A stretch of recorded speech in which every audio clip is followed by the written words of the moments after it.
जय श्री राम। मित्रों, आज मन की चर्चा करते हैं। मित्रों, देखा गया है महानुभाव ने मन की बड़ी आलोचना की है। मन को बड़े तिरस्कृत भाव से देखा है। ऐसा नहीं है। जितनी भी चीज़ें हमारी पास हैं वह प्रकृति के द्वारा दी गई हैं, ब्रह्म के द्वारा दी गई हैं। उसका स्वामी हमें बनाया गया है। स्वामी का मतलब जिसके नियंत्रण में वो चीज़ें हों। अगर उन चीज़ों के नियंत्रण में आप आ गए तो आपका स्वामित्व चला गया। मन पे बात करने के पहले मैं माया पे बात करना चाहता हूँ। माया बड़ी ठगनी है, बड़ी बेकार है, ऐसा सुनने में आता है। ऐसा ही लोग कहते हैं, लेकिन ऐसा नहीं है। परब्रह्म महाविष्णु का एक नाम मायापति है, माया के स्वामी। वो स्वामी हैं क्योंकि माया उनके नियंत्रण में है।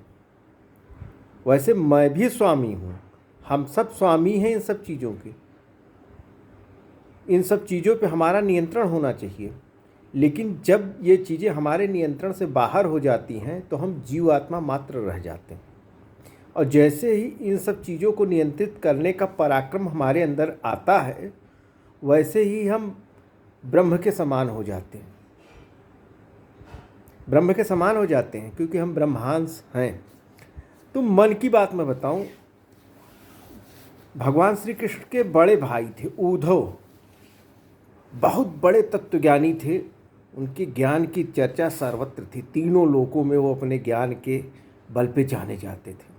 उनको बड़ा अहंकार हो गया अपने ज्ञान का, और उन्होंने गोपियों के बारे में ये कहना शुरू कर दिया कि गोपियाँ अनपढ़ हैं, उनको तत्व का ज्ञान नहीं है, आत्मा का ज्ञान नहीं है, इसलिए वो मन लगा ली हैं और जो है रोती बिलखती हैं। ऐसा नहीं होना चाहिए। जो भगवान की शरण में चला जाता है, ब्रह्म की शरण में चला जाता है, वो न रोता है, न बिलखता है, न कुछ उसको पश्चाताप होता है।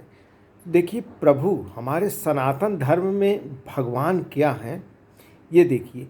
सनातन किसी भी चीज़ का तिरस्कार करता ही नहीं।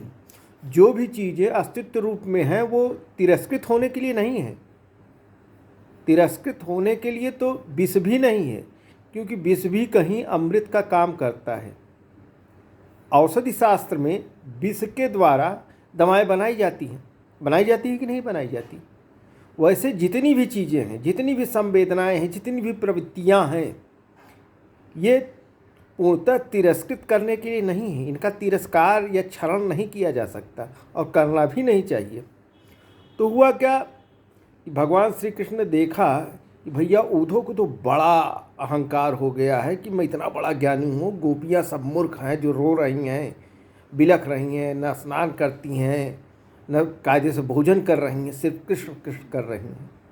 तो भगवान श्री कृष्ण ने कहा कि भैया आप चले जाइए गोपियों के पास वृंदावन में।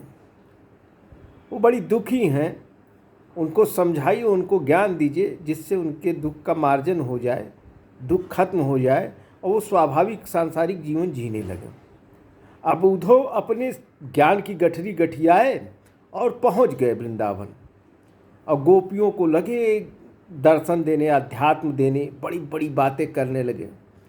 अब गोपियाँ सुने तो क्या सुने भाई, उनका मन जो है तो सुनने की स्थिति में भी नहीं था। और बिना मन के कुछ होता नहीं, इसलिए मैं कह रहा हूँ, संज्ञान दे कि बिना मन के कुछ नहीं होता, इसलिए मन का तिरस्कार मत करिए। तो तमाम चीज़ें जब उद्धव जी ने गोपियों को समझाया, बहुत कहा, तो गोपियाँ एक स्वर से बोली, उद्धव मन न भय 10-20, कि उद्धव जी मन 10-20 नहीं होता कि कहीं और लगा लें, कहीं और लगा लें, कहीं और लगा लें। मन तो एक ही होता है, और वो मन हमने कान्हा को दिया है, कृष्ण को दिया है। अब दूसरा मन तो है नहीं कि कहीं और लगा करके हम सुखानुभूत कर लें। शांत हो जाते हैं। उद्धव का पूरा ज्ञान खत्म हो जाता है।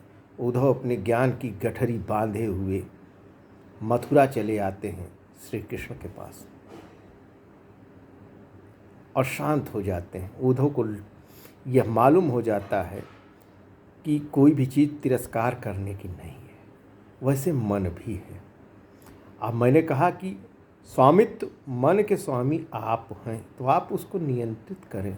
और बिना मन के आप न तो आत्मा को जान सकते हैं, न सांसारिक चीज़ों को जान सकते हैं, न भौतिक चीज़ों की पूर्ण अनुभूति कर सकते हैं, कुछ भी नहीं कर सकते बिना मन के, क्योंकि मन के स्वामी आप हैं। जरा स्वामित्व तो दिखाइए कि स्वामी कैसे होता है।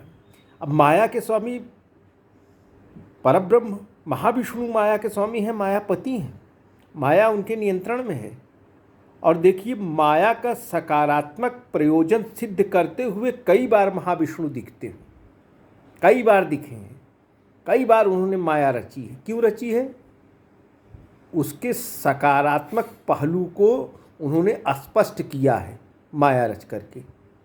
तो होता क्या है कि जब हम लोग सतही रूप में कोई चीज़ जानने की कोशिश करते हैं, जानते हैं, तो लगता है यह ठीक नहीं है, इसका तिरस्कार कर दिया जाए।